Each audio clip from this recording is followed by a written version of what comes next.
Okay, so now we are moving into the language chapter. As always, if you can't see the font well, feel free to open the PowerPoint right up on Blackboard. So, as you can see in this, the main concept on this slide for the takeaway is about symbols. So, what this chapter moves into is that language is primarily made up of symbols. And obviously the symbols represent the other things. Think about when you were a little kid just learning how to read and sounding out all those phonetic letters.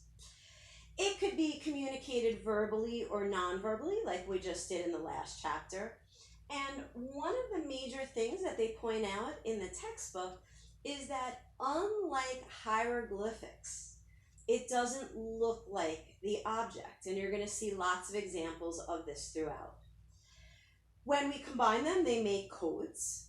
And if you think about how you communicate so differently with any pets, that's what part of the focus is on in the textbook as well.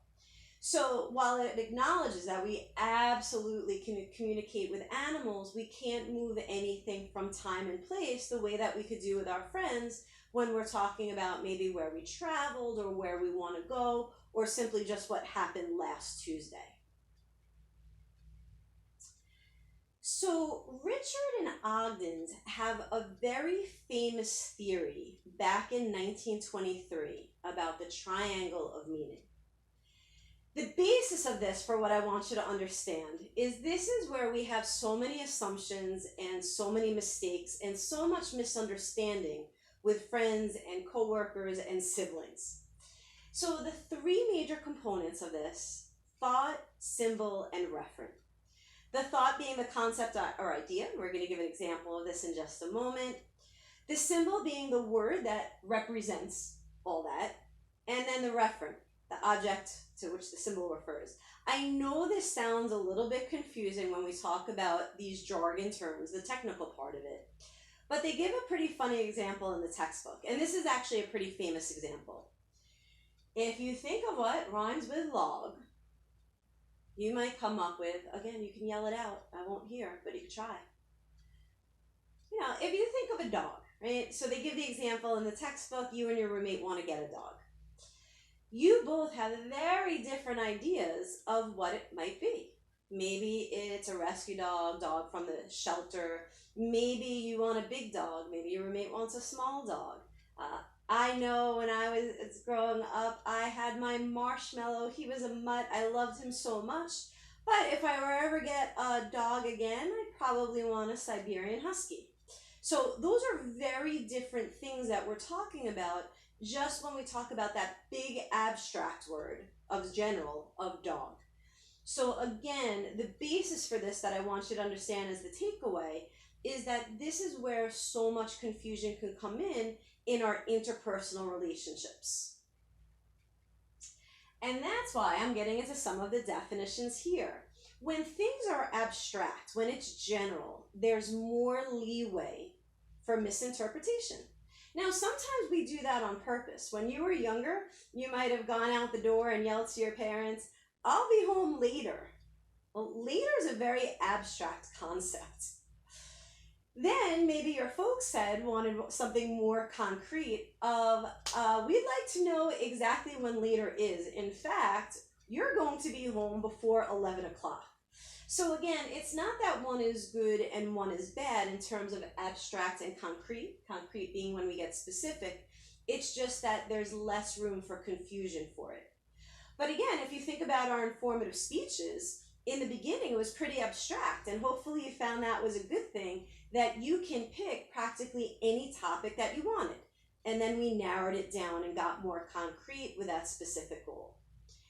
When we think of the denotation, that means the dictionary definition. So think about all the jargon terms that we've done throughout. Again, jargon being the technical terms. So when you learned about social exchange theory, when you learned about Irving Goffman, when you learned about Knapp's theory, all these denotations, it's as if you looked it up in the dictionary. The objective meaning, there's no feeling about it, which is what contrasts with a connotation.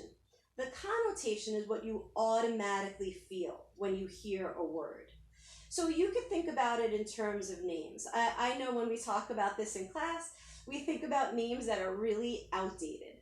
So, if you've ever thought about what you would name your child, so if you have children or thinking about your future children, you might have some names that conjure up some wonderful memories. Maybe you're naming after someone who is deceased or a favorite relative. Um, I know right now I have someone in class who is named after a famous wrestler. So this is all the connotation. But if you looked up, let's just say something you may not name a kid, big ones I hear in class, maybe you don't get a lot of Bartholomews these days, or you don't get a lot of Gertrudes. Well, the denotation for that, if you looked up Bartholomew, and if it was in a dictionary, it would just say a man's name, or for Gertrude, a woman's name. But the connotation, well, Bartholomew might be 98 is your connotation when you automatically think.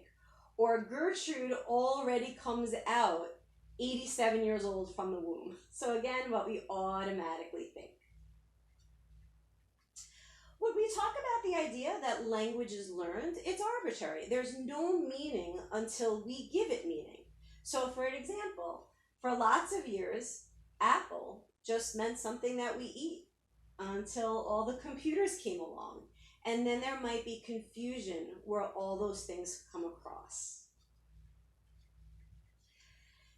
The next part of the textbook talks about when we acquire language in terms of the rules, so the grammar.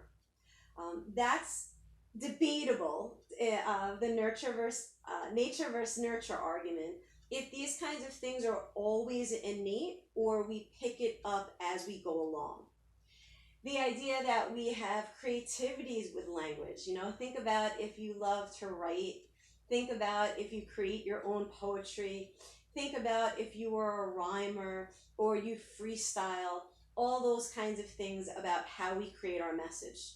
And again, we do that with our informative speeches in terms of creativity. The textbook goes into if we ever had secret codes with friends, so maybe outsiders wouldn't know. And then the difference between slang and jargon is slang is what's more informal. If you think about all those words today that are on Urban Dictionary that just never existed before. All those kinds of things that we go into versus the jargon, which is the technical terms. So for instance, if you were speaking with another friend who took another Com 101 class, chances are that jargon would be familiar when you're talking about thesis statement, when you're talking about attention getter. We said earlier about social exchange theory, when you talk about NAP.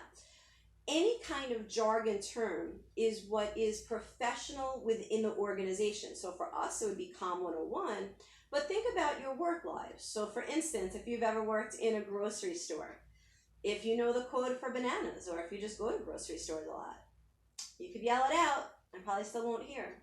But that 4011 for bananas, yeah, that's the jargon term. The last part of the chapter that it goes into is language acquisition. So things that you should know to study for in terms for the test. Make sure you're familiar in terms of what happens by age. They give you a whole chart on it. And then it goes into what speech pathologists do, helping lots of folks with strokes and other kinds of impairments. So this is what ends the chapter on language, and I hope you have a fabulous week.